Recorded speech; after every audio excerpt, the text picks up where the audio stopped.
Hi everyone, I'm Adam Cognetta, founder of Sinful Scoops. Today what we're going to be doing is showing you how to make the basic custard batch for any sort of delicious ice cream you want to drum up at home. Since this is in the kitchen where we started the company, I figured this would be the best place to show it all to you. I'm just going to go ahead and put in 1 cup of the heavy cream. And this one actually, the general rule of thumb is that the heavier, the higher the fat content, the creamier the consistency of the final mixture is going to be. So we're actually going to go ahead and we'll do 3 of this one. We'll make this one extra creamy for you guys at home. If you want to be health conscious, you can go ahead and tool around with the mixture as best you see fit. And then I'm going to use a little bit of 2% milk here as well, and we're going to toss this in the mixture. This is all part of the process of actually scalding the cream or the milk mixture. So along with the milk and the cream that we've put in so far, I'm going to go ahead and take my my half cup of sugar, and we're going to go ahead and put 3 of these in for a total of 1.5 cups total. So 1, 2, and 3. So now that we have all that in there mixed together, what we're going to do is I have it, the stove right now is set on very low heat, and we're going to go ahead and just kind of stir it gradually and continuously over the next couple of minutes. And what we're going to wait to do as I'm mixing this is you want to watch just the cream, and as you see steam start to rise off the top of it, that's when you know that you're getting to that point. You want to make sure that you want to just scald it a little bit. You don't want to burn or cook the milk. So that's what we're going to do for the next couple of minutes, just something to stir and just keep your eye on.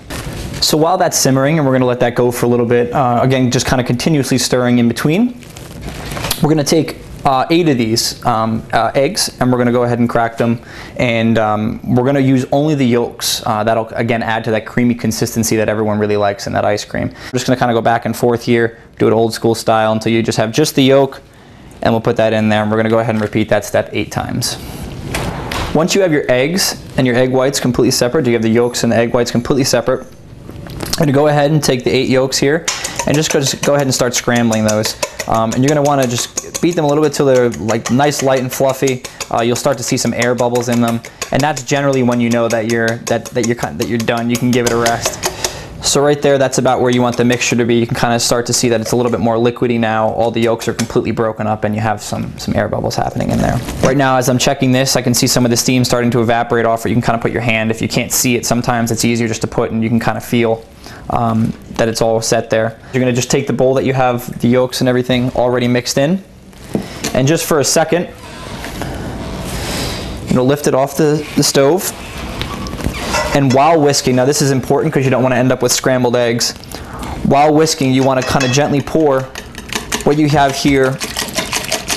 I would say maybe 2/3 of the entire mixture into the bowl, and just keep whisking away.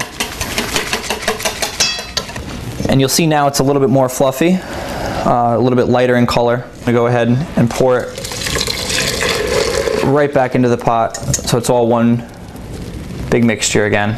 So now we basically have everything that we need all here in the pot. As I'm mixing here, I'm just scraping along the bottom of the pot to make sure that there's really nothing building up or nothing getting stuck to the bottom of the pot. We've had this on the stove now for about 10-15 minutes, and it looks to me like it's just about ready. So what I was saying before is I think the easiest way to test this is just take your index finger and you can kind of swipe it across that way, and the line kind of holds its place. So this is about ready. What I'm going to do is I'm going to take it and I'm just going to pour it directly into one of our mixing bowls here. A little bit of a thicker consistency. And because it was so warm on the stove before, we're going to want to let it cool. But before we do that, just take just a little bit of plastic wrap. We want to get just enough to go ahead and cover most of the bowl, and you can kind of let it droop in here. And what you want to do is you want to just let it touch the top of the custard. And what this will do is, as it's cooling, it'll prevent any sort of film from forming on the top of your mixture. And then you can just take it and set it in the fridge. And I would leave it there for probably around 2 hours or so. Now that our custard's been chilled in the fridge for a little while, we can go ahead and remove the saran wrap coating. Now what I have here is basically 2 cups of chocolate and cocoa that I've just reduced on the stove and basically have whisked it together. This is a little bit warmer again. You can let this chill if you'd like as well before it gets mixed in. Eventually we want the whole thing to get mixed in. We'll have our batch of about 2 quarts. So again, 2 cups here, and then we have the remaining balance of everything that we've done in the prior steps right here. So we're gonna go ahead and mix this in. And really just wanna kind of mix it all in, make sure that it's mixed thoroughly. Like so. This is something that's just made by Cuisinart, and something that you can pick up at like a Bed Bath & Beyond or something along those lines. It runs for, I believe it's around 60, 70 bucks. So it's very easily something that anyone, the do-it-yourself or someone who really likes to entertain or something, can go ahead and pick up. So I just wanted to show this for purposes of, you know, for the sake of when you're all home making this. But what I have here now is, so just to speed up the process a little bit, rather than waiting, I have a machine that's a little bit more advanced. Again, makes about the same amount of ice cream, and we're going to set the timer. We'll use the same exact size batch, and we'll put it in there, and we'll get churning. We're going to take the entire mixture, and we're going to pour it right into the machine. Learned a little trick: just pouring away from you always helps. Try and keep the mess to a minimum, although it's inevitable sometimes. And we'll set our timer to around 45 minutes. Put our top on.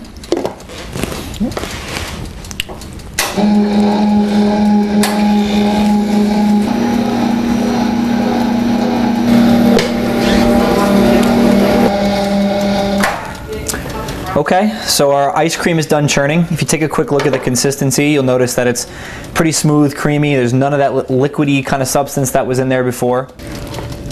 And you can just scoop it right in to the jars. These are freezer safe as well, and it's always a fun thing for you to have at any sort of function, gathering, party, and it's always been a hit for us, and it's something that we really take pride in and enjoy doing. So when you get to about that level or so, maybe just give it a quick wipe around the edges, and then put the lid on. Put it in your freezer, and there you have it.